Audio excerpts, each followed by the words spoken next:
Hello everyone.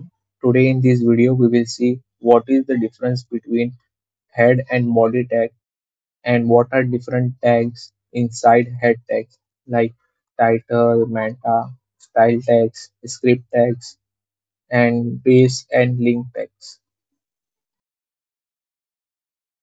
So this is the basic HTML page structure. So हमारे पास इधर एक HTML element है जिसके अंदर हेड एंड बॉडी टैग. तो बेसिकली हेड टैग के अंदर हम सारा मेटा डेटा जो रहता है, मेटा इंफॉर्मेशन, मेटा डेटा वो सब रखते हैं. और बॉडी के अंदर जो भी कंटेंट हमको वेब पेज के अंदर दिखाना है, जो कि ब्राउजर्स में हमको दिखता है, लाइक इमेजेस, टेक्स्ट, लिंक्स, जितना भी कंटेंट है सारा, वो सारा बॉडी टैग के अंदर इंक्लोज हो जाएगा. और हेड टैग के अंदर सारा मेटा डेटा रहता है. सो मेटा डेटा क्या रहता है, उसका डेफिनेशन ये है: it is the data about the data. So, what extra information you can provide to search engines or browsers or web crawlers about the data present inside the body to help for better search optimizations and page rendering. So basically जितना भी data body के अंदर present है, उसके regarding extra क्या क्या information आप search engines को प्रोवाइड कर सकते हो फॉर बेटर ऑप्टिमाइजेशन और सर्च रिजल्ट्स. तो जैसे बॉडी के अंदर जितना भी कंटेंट है, तो इसका डिस्क्रिप्शन एक शॉर्ट फॉर्मेट में और क्या क्या कीवर्ड्स के थ्रू उसको हम ये पेज को सर्च कर सकते हैं. और फिर इस पेज का ऑथर कौन है, वो सारी इंफॉर्मेशंस हम मेटा डेटा के थ्रू हेड टैग के अंदर प्रोवाइड करते हैं. सो बेसिकली मेटा डेटा वही होता है. और हेड टैग के अंदर जितने भी इंफॉर्मेशन है, लाइक पेज का टाइटल क्या है, वो सारी इंफॉर्मेशन हम हेड टैग के अंदर इंक्लोज करते हैं.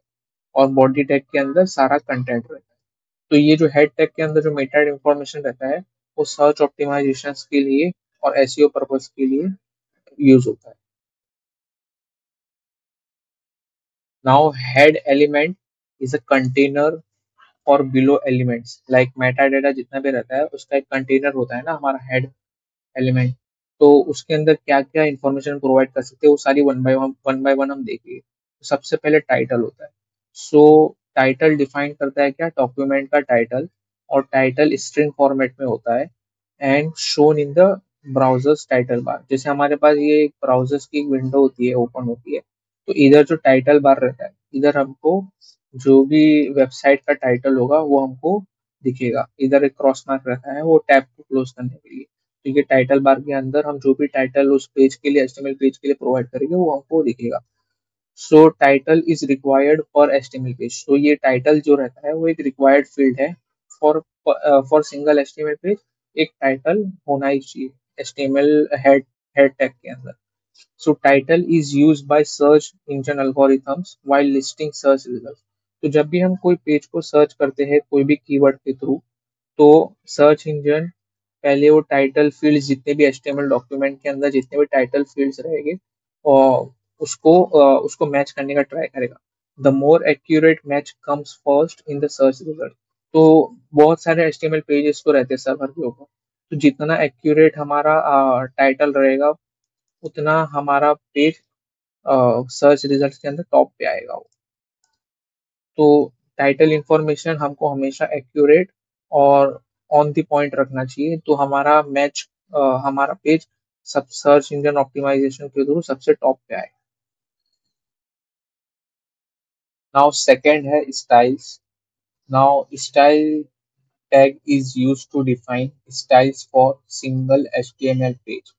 नाउ ये हमारा एचटीएमएल पेज है एक, तो उसके अंदर हेड टैग के अंदर हमने स्टाइल एलिमेंट का यूज किया है. उसके अंदर हमने बॉडी टैग को टारगेट किया है, जो कि ये वाला हमारा टैग है.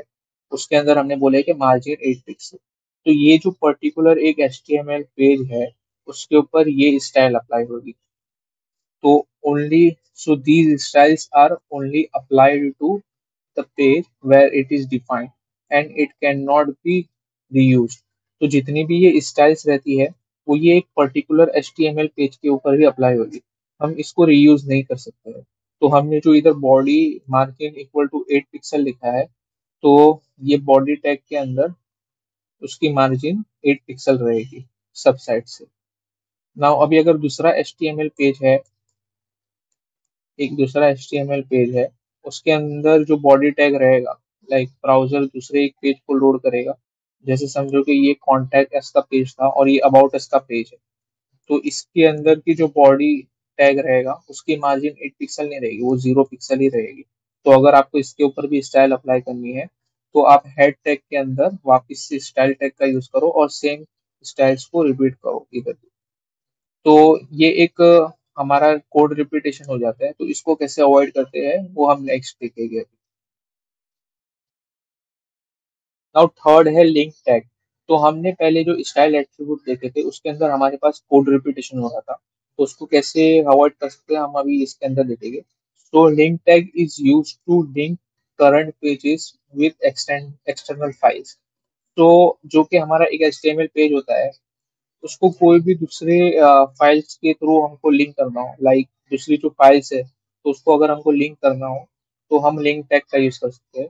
सो link tag is often use to link style sheets with current page to apply styles. Like ये HTML, ये हमने इधर एक एग्जांपल के थ्रू इसको, ये हमारे पास एक लिंक टैग है, तो इसके अंदर एक एट्रीब्यूट हम पास करते हैं कि ये जो आप जो भी फाइल लिंक कर रहे हो उसका रिलेशन क्या है इस फाइल से। तो ये एक स्टाइल शीट फाइल है, तो हमने इधर क्या लिखा है, स्टाइल शीट। और अभी उस फाइल का पाथ क्या है, जो नेम है, तो हमने इधर बोले my styles dot C S S. तो ये जो एक CSS फाइल रहेगी, my styles dot C S S file रहेगी, जिसके अंदर हम एक कोई भी स्टाइल डिफाइन करेंगे। लाइक हमने प्रीवियसली जो देखा था, बॉडी के अंदर हमने मार्जिन को 8 पिक्सल किया था, लाइक। तो अभी ये स्टाइल्स को हम इस HTML फाइल के अंदर इंपोर्ट करेंगे। तो ये हेड टैग जो रहेगा उसके अंदर हम ये लिंक टैग का यूज करेंगे और इस फाइल को पूरा इंपोर्ट करेंगे। ये हेड टैग के अंदर ऐसा रहेगा, और ये बॉडी टैग हमारा जो रहता है, और एंड में ये बॉडी टैग है, और इसके अंदर हमने ये HTML को क्लोज कर दिया। इधर भी क्लोजिंग बॉडी टैग है। तो ये जो हमने इधर लिंकिंग की है, ये चीज इधर आएगी, बेसिकली ये लिंकिंग का जो पूरा है। तो ये इसके अंदर जितने भी स्टाइल्स होगी, तो ये पर्टिकुलर HTML पेज पे अप्लाई हो जाएगी। तो ये लिंक एक्सटर्नल स्टाइल शीट जो बोलते हैं हम इसको, तो इसके यूज करने का बेनिफिट क्या है कि नेक्स्ट पेज HTML, जैसे ये अबाउट अस पेज था, तो आपको कॉन्टेक्ट अस पेज पे भी आपको अगर यही सेम स्टाइल चाहिए, तो आपको ये हेड टैग के अंदर वापस स्टाइल टैग का यूज करके ये स्टाइल्स को रिपीट करने की जरूरत नहीं है। जस्ट आप ये लिंक स्टेटमेंट को इंपोर्ट कर लीजिए, लाइक लिख दीजिए हेड टैग के अंदर, तो डायरेक्टली वो स्टाइल्स भी पर्टिकुलर पेज पे अप्लाई हो जाएगी। Now fourth है script tags. It is used to define client side JavaScript. Like हमारे एक पर्टिकुलर HTML पेज के अंदर हमको कोई भी JavaScript लिखना हो, तो हम ये स्क्रिप्ट टैग के थ्रू हेड सेक्शन के अंदर हम उसको डिफाइन कर सकते हैं। लाइक जावास्क्रिप्ट की जरूरत आपको क्यों पड़ती है, लाइक बटन क्लिक एलिमेंट, और किसी भी एलिमेंट को कंडीशनली हाइड और शो करना हो, या कोई भी यूजर एक्शन परफॉर्म करना हो क्लाइंट साइड, तो हम ये जावास्क्रिप्ट के थ्रू कर सकते हैं। तो आप हेड सेक्शन के अंदर ये स्क्रिप्ट टैग का यूज करके कोई भी जावास्क्रिप्ट डिफाइन कर सकते हैं। तो ये document dot gate element by ID, हमने एक इधर एलिमेंट को टारगेट किया है जिसका आईडी डेमो, इसके अंदर आईडी डेमो करके है, और उसके इनर HTML को हमने चेंज करके हेलो कर दिया है। तो जो भी एक div एलिमेंट था जिसका आईडी डेमो करके था इधर, तो उसके इंटरनल टेक्स्ट को हमने हेलो करके, तो ब्राउजर्स में हमको ये हेलो टेक्स्ट दिखेगा अभी। तो ये यही चीज हमने जावास्क्रिप्ट के थ्रू इधर टारगेट किया है। तो इसी तरह ये जावा स्क्रिप्ट को आप एक्सटर्नल फाइल के अंदर भी डिफाइन कर सकते हैं, कैन ऑल्सो बी यूज। तो ये script tag can also be use to link JavaScript files. तो अगर आप ये मेरा हमने इधर एब्सोल्यूट पार्ट रिलेटिव पाथ एक डिफाइन किया है, लाइक जावा स्क्रिप्ट फोल्डर है, उसके अंदर मेरा एक फाइल है like my logic dot JS file. तो उसके अंदर मैं ये जावा स्क्रिप्ट लिख के उस फाइल को सोर्स पाथ प्रोवाइड करके इंपोर्ट कर सकता हूँ। तो हमको ये लॉजिक बार बार रिपीट करने की जरूरत नहीं पड़ेगी। लाइक हमारे पास फंक्शंस है जो हर पेज पे यूज होएंगे, लाइक क्लिक फंक्शंस, वो सब सारे। तो हम इस फाइल के अंदर उन सारों को डिफाइन कर सकते हैं और डायरेक्टली हमारे HTML फाइल के अंदर अप्लाई कर सकते हैं। तो एक तो स्क्रिप्ट टैग का यूज होता है कि पर्टिकुलर पेज के अंदर हेड सेक्शन के अंदर आप जावा स्क्रिप्ट को डिफाइन करो, और एक दूसरा होता है कि जावा स्क्रिप्ट फाइल्स को इंपोर्ट करने के लिए सोर्स पाथ डिफाइन करके हम उसको इंपोर्ट कर सकते हैं। नाउ फिफ्थ है बेस टैग।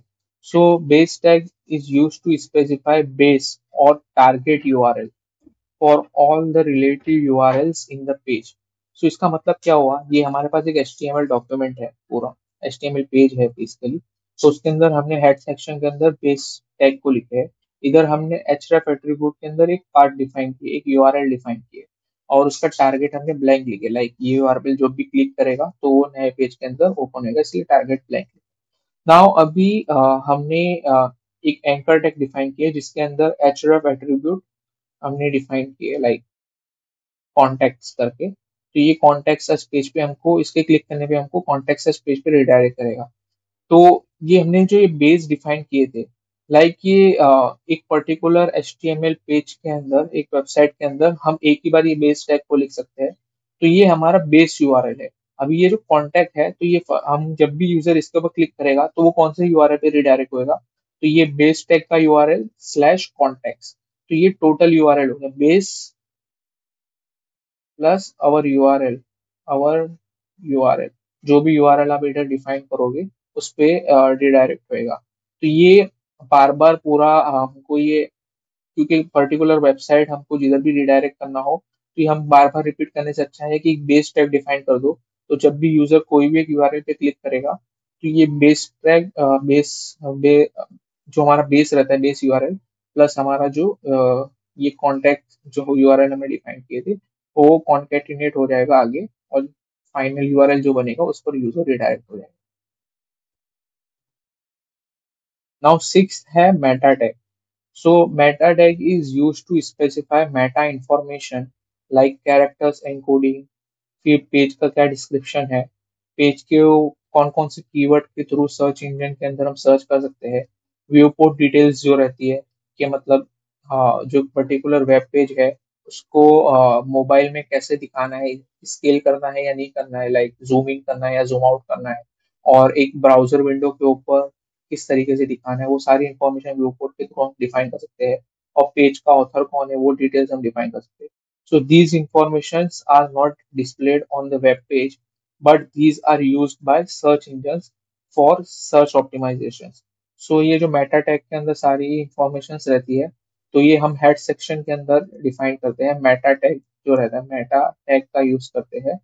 तो फिर उसके अंदर दो की रहते हैं, नेम, तो क्या आपको डिफाइन करना है, डिस्क्रिप्शन डिफाइन करना है, वैसे हम और उसका जो वैल्यू है वो डिफाइन करते हैं कंटेंट करके। तो वैसे हम सारी इंफॉर्मेशन डिफाइन कर सकते हैं।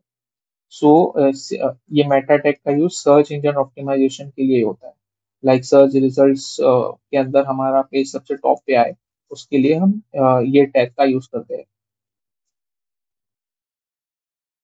तो इस वीडियो के अंदर हमने देखा कि हेड टैग क्या होता है और बॉडी टैग क्या होता है, और उस हेड टैग के अंदर कौन कौन से मेटा इंफॉर्मेशन और कौन कौन से डिफरेंट टैग्स यूज कर सकते हैं, like title, meta tag, link tag, style tags, script tags and base tag. So इन सारे को हमने डिटेल्स में देखा, और अभी नेक्स्ट वीडियो के अंदर हम देखेंगे कि मेटा टैग के अंदर कौन कौन सी इंफॉर्मेशन हम प्रोवाइड कर सकते हैं जिससे हमारा सर्च इंजन ऑप्टिमाइजेशन बेहतर हो सके।